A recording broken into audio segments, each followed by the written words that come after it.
Olá, gente, tudo bem?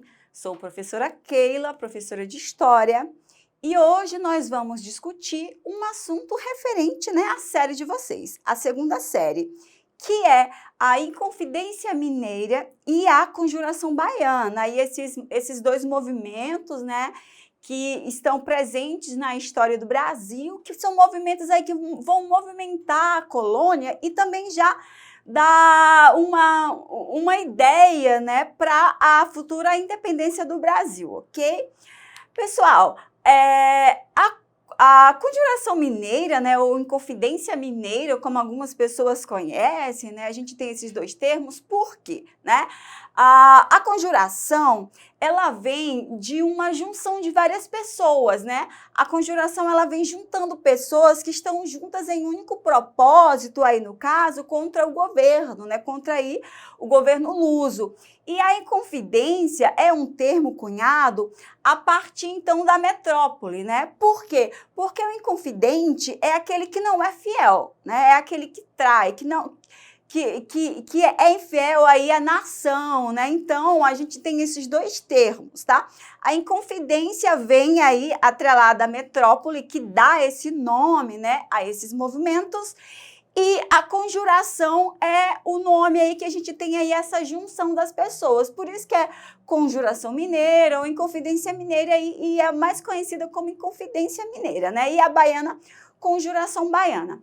Mas vamos falar aqui da Conjuração Mineira, dessa Inconfidência Mineira. O que a gente tem? A gente tem por parte de Portugal, a gente tem uma cobrança muito forte dos impostos, A gente tem aí a morte do Dom José I, e depois a gente tem a rainha Dona Maria I também, que ela até fica famosa aí pela sua loucura, E aí ela começa a decretar a proibição do fabrico de manufaturas, aqui na colônia, aí, que havia sido liberado por Pombal, E também, pessoal, que é muito importante, ela determina a cobrança rigorosa das dívidas, ameaçando aí com uma derrama, Por quê, pessoal? Dentro desse governo aí da Dona Maria, a extração de ouro em Minas Gerais, ela não era mais tão rentosa quanto antes. O ouro vai ficando escasso. Só que Portugal, ele não se importa com isso. Ele quer, cobrar. E aí as pessoas, elas ficam aí, elas não ficam contentes com essa cobrança, com esses impostos, As pessoas, elas querem, os mineiros, eles querem participar da vida política também aí da província. Então, essas cobranças e essa ameaça da derrama, que a derrama, então, era um imposto bem pesado, acontecia só uma vez e as outras vezes eram ameaças. As pessoas teriam suas casas invadidas, os seus bens levados, para que fossem pagas aí as dívidas, E aí, então, o que acontece? A gente tem, então, um movimento que vai surgir, denominado, então, essa Conjuração Mineira, esses revoltosos, eles se influenciaram por ideias do iluminismo. Lembram do iluminismo que vocês viram, nas outras aulas, Traz aí a ideia de liberdade política, econômica, com o liberalismo econômico, essa ideia das garantias, de direito aí do indivíduo. E aí, então, essas ideias do iluminismo, elas chegam na colônia a partir de filhos da elite que foram estudar na Europa, de alguns livros também. Então, a gente tem aí essas ideias presentes aí do iluminismo. E também, pessoal, muito importante, a independência dos Estados Unidos, que acontece após uma reivindicação por questões de impostos, também que aconteceu nos Estados Unidos, e isso também deu aí, levou à independência desse país. Então, os mineiros, eles são influenciados por o iluminismo, essa corrente filosófica, e também pela independência dos Estados Unidos, aqui perto, na nossa América, Um caso muito interessante da Inconfidência Mineira é que quem participava desse movimento era a elite, eram os intelectuais, os professores, os fazendeiros, então a gente tem os mineradores, então a gente tem aí um movimento de elite, a elite que vai traçar todo o plano, E o que é interessante também é que a gente não tem aí a participação do povo, tá? E no finalzinho vou tentar fazer algumas semelhanças e diferenças, né, da Conjuração Baiana para a Inconfidência Mineira, para a gente entender um pouquinho para vocês, tá? E ali a gente tem a maior parte da população, que são os escravos, mas que não participaram aí desse processo, tá? Então, assim, o que que eles queriam, né? Eles queriam, como eu disse, a independência, né, o fim da colonização, só que essa independência é muito importante a gente atentar, que era uma questão mais local, mais da província, tá? Muitas pessoas dizem, eles queriam independência já do Brasil. Nesse período, a gente não tem aí, então, a ideia de nação, né? A ideia de um sentimento nacional, uma ligação. Então, o que a gente tem aí é uma questão local, da província, tá? Então, eles queriam, de fato, aí essa independência, né? A proclamação de um regime republicano, a liberdade do comércio, né, a liberdade de produzir e o perdão da dívida aí por parte de Portugal. E o que eles não queriam o fim da escravidão, né? Então, assim, como eu falei para vocês, com essa ameaça da derrama, o que que a gente tem, né? A gente tem aí esse movimento que se forma. Só que é interessante que é só uma conspiração, né? Uma organização. Eles se formam, mas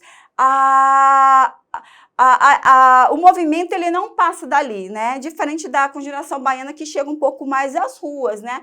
É só uma conspiração, não tem luta armada, né? Porque a gente já vai ver agora aí no nosso slide, porque o que deu errado, né? O que deu errado? A gente tem aí, então, a denúncia de Silvério dos Reis, né?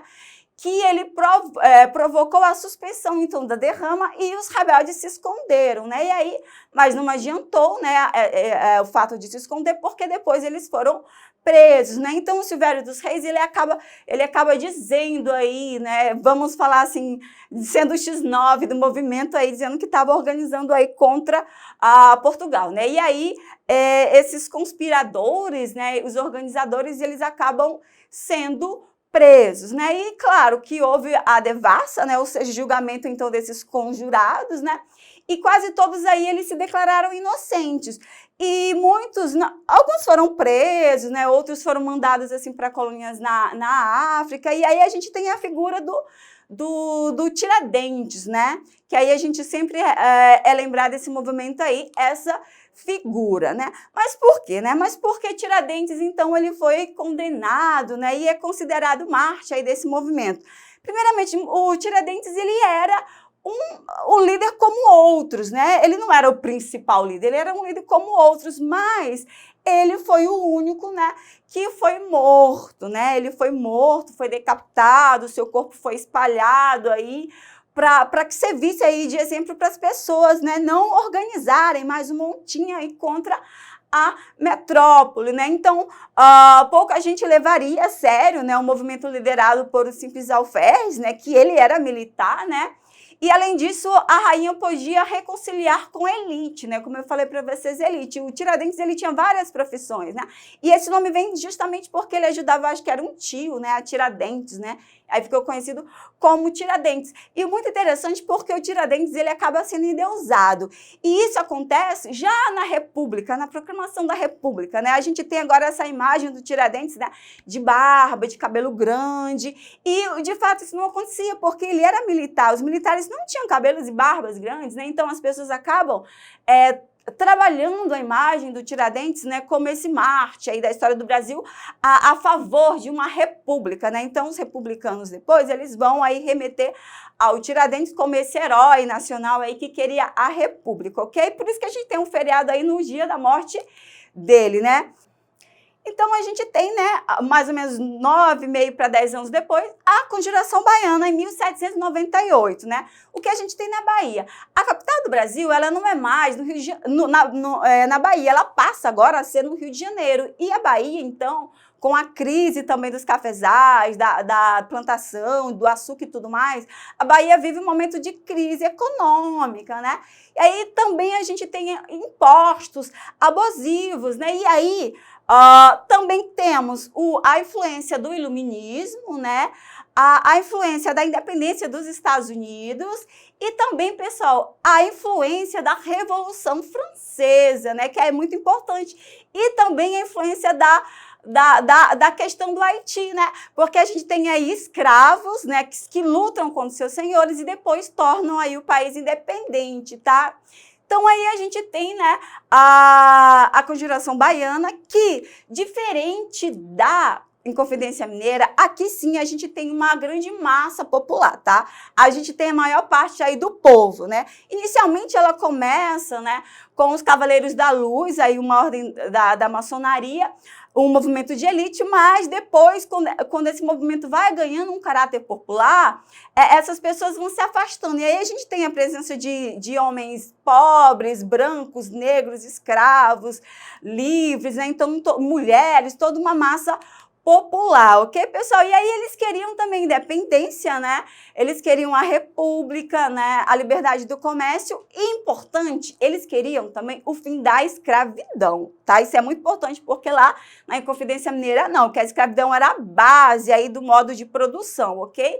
Então, né, o que a gente tem? A gente tem também Inconfidência Mineira, ela é descoberta, né? Só que ela vai um pouco mais do que a Inconfidência Mineira, né? Porque a Conjuração Baiana, ela ganha as ruas, né?